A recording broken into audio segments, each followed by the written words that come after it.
ద్వాదశి సందర్భంగా భద్రాచలం రామాలయంలో సంప్రదాయం ప్రకారం విశ్వరూప సేవను అట్టహాసంగా నిర్వహించారు.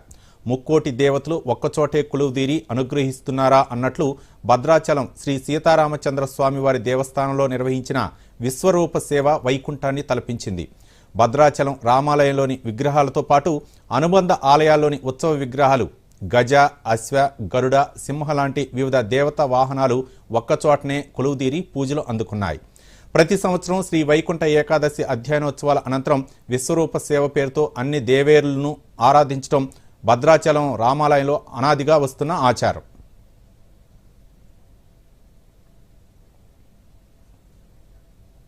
భద్రాచల దివ్యక్షేత్రంలో 2 ఉత్సవాలు అత్యంత వైభవంగా ఉంటాయి.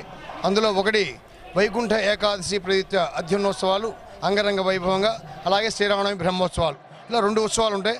అందులో వైకుంఠ ఏకాదశి ఉత్సవాలు మనకు వైకుంఠ ఏకాదశి జరిగి పూర్తయిన తర్వాత వచ్చే బహుళ ద్వాదశి నాడు మనకి ఇక్కడ విశ్వరూప సేవ అని చెప్పి చాలా అంగరంగ వైభవంగా జరుగుతుంది. అంటే భద్రాచల క్షేత్రంలో మాత్రం